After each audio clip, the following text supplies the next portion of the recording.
Magandang araw mga kaibigan. Pag-usapan pa rin natin ngayon yung viral video ni Pangulong Marcos Jr. na habang nag-i-speech siya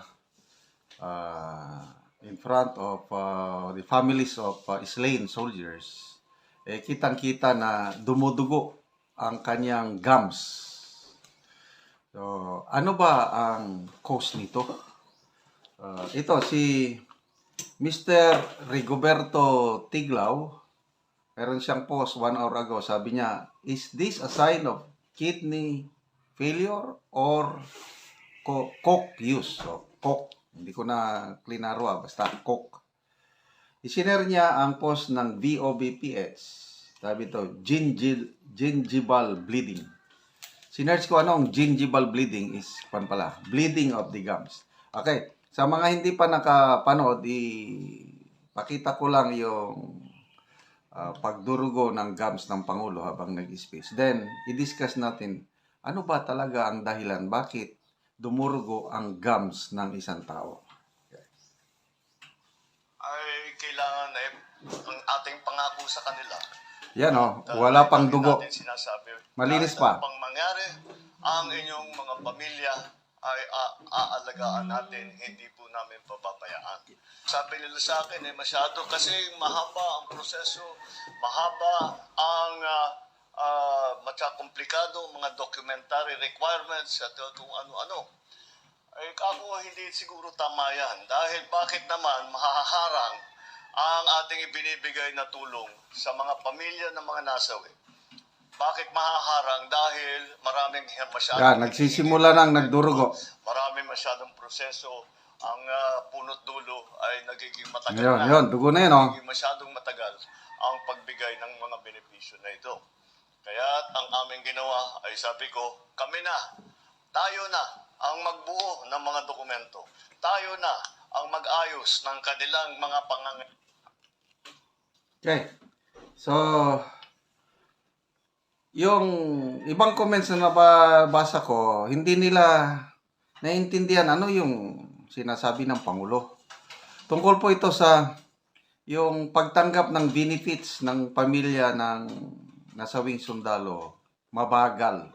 I agree to that. Napakabagal.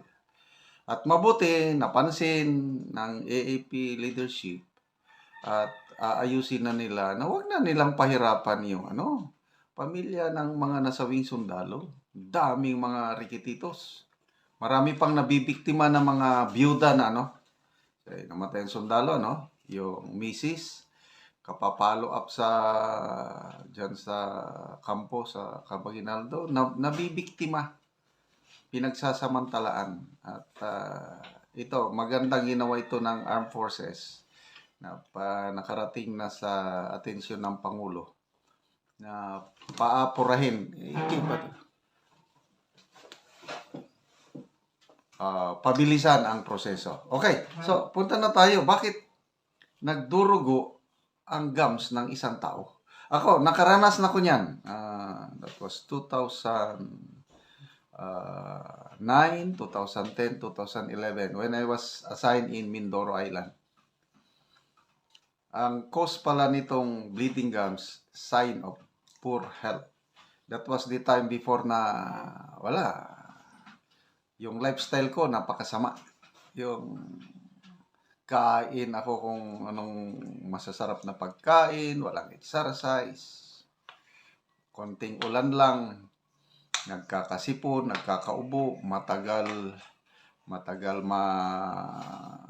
gumaling, sige kong katik ng antibiotics. So, ngayon, nung nagka-pandemic, na-search ko na sign of poor health pala yung bleeding gums. Kaya, sinunod ko na yung mga payo para magkaroon ng malakas na immune system, exercise, healthy food. Ngayon, sa awa ng Diyos, wala na yung bleeding gums. Gingival bleeding. Okay. Ito ang na-search ko sa Google. Gingival bleeding or bleeding gums is a common sign of inflammation of the gums and can indicate other health problems if persistent. It is often caused by plaque buildup but can also be linked to brushing too hard, poor oral hygiene, or underlying medical conditions. Underlying yung mas malalim na dahilan. Okay. So, ito, periodontitis. Ito yung underlying condition niya. If gingivitis is left untreated, it can progress to periodontitis, a more severe form of gum disease that can cause bone loss, tooth loss, or leading to bleeding. Okay. Other medical conditions, hormonal changes, fluctuations in hormones, especially during pregnancy, puberty, sa mga babae naman. Vitamin deficiencies, vitamin C, blood disorder. Ito, kung mayroon kang bleeding gums, posible na connected ito sa blood disorder. Okay. Conditions like leukemia or platelet disorders can lead to increased bleeding, including from the gums. Diabetes, yun. Poorly controlled diabetes can increase the risk of gum disease and bleeding. Trauma. Injury or trauma to the gums can cause bleeding. Smoking. Smoking damages gum tissue and increase the risk of gum disease and bleeding. So, yun po ang na-search ko dito. Sana maliit na problema lang ito. Kasi kailangan natin ng isang pangulo na mentally, physically, spiritually fit. So,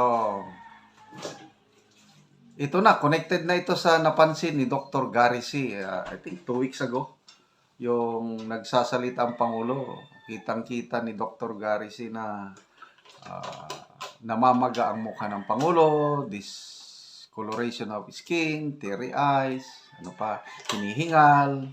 So, sabi ni Dr. Gary C. is sign of poor health. So, ito, additional sign. Kasi nga, in a public gathering, kitang-kita na nagdurugo ang gums ng Pangulo. Sana, maayos nila ito kagad. Okay, mga kaibigan, salamat sa inyong pagsubaybay sa ating channel. Nakakatulong kayo ng malaki sa